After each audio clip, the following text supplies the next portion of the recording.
आज फवाद साहब की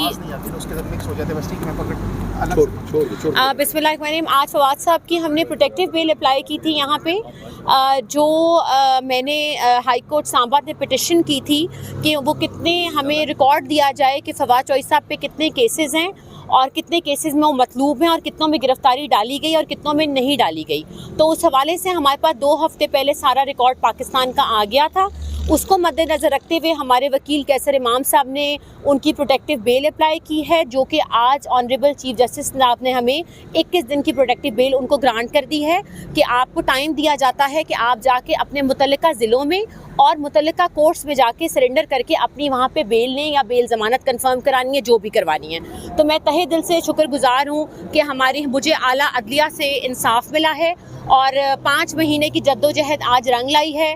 मैंने ज़िंदगी में बहुत अपने उतार चढ़ाव देखे, लेकिन ये मेरी ज़िंदगी का 5 महीने सबसे मुश्किल थे, जब सब ने साथ छोड़ा, जब सब इधर उधर हो गए। लेकिन हमें फिर भी मुझे अल्लाह के घर से उम्मीद थी और अपनी आला अदलिया के पास से उम्मीद थी कि हमें यहाँ से इंसाफ मिलेगा, और हमने मेहनत की और हम ना सिस्टम से भागी में, हमने यहीं पे रह के सिस्टम के अंदर सिस्टम का मुकाबला किया है। और हमें आज अल्हम्दुलिल्लाह मुझे सबसे ज़्यादा खुशी इस बात की होगी कि फवाद अपनी बेटियों के साथ ईद करेगा आके वापस, जो कि मेरे ज़िंदगी में एक बहुत मेरा आप समझ लें एम हो गया था अब, या एक मकसद बन गया था कि बेटियां जो हैं वो बहुत ज़्यादा मिस कर रही थी। और अल्लाह का लाख लाख शुक्र है कि हमें आज हाई कोर्ट से रिलीफ मिला और इंशाल्लाह फवाद साहब अब होपफुली घर कल तक हमें उम्मीद है कि आ जाएंगे। सियासत करेंगे अब किस जमात से करेंगे और सियासत करेंगे तो वो भी ये हम आपको ईद के बाद बताएंगे।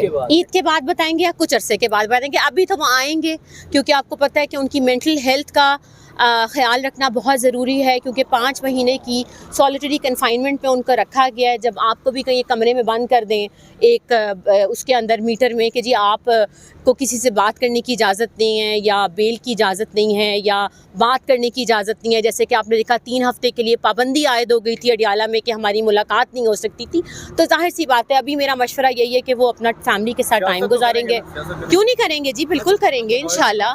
कौन सी पार्टी में कोई बता? अभी पहले पार्टियां खुद तो पहले 2/3 की अक्सरियत बनाए ना, जो बनाई है, फिर उसके बाद देखते हैं क्या होता है। हमने देखा कि आप हर जगह जो है वो अकेली जाती थी अदालतों में, हर जगह। ये फवाद साहब के भाइयों ने कोई साथ नहीं दिया, हालांकि तगड़े वकील माने जाते हैं, यहाँ पे हर वक्त अदालतों में मौजूद रहते हैं, कोई भी नजर नहीं आया। आप अकेली फिरती रहती थी क्या? नहीं, बस मेरी एफर्ट थी जी फवाद को बाहर निकालने की। मैं किसी को ब्लेम नहीं करती, लेकिन मेरी एफर्ट थी। हमने रात को 4-5 बजे तक बैठ के 27 केसेस हैं उन सब की बेल अप्लाई की है। तो वो तो आपके ऊपर है ना कि जी अल्लाह कहते हैं आप जितनी मेहनत करें उसका फल हम आपको देंगे।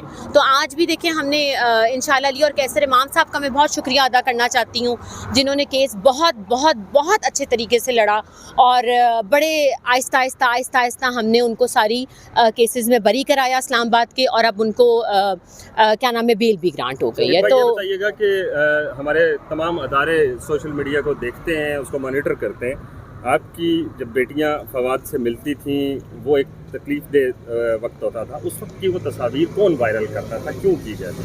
कौन सी वाली?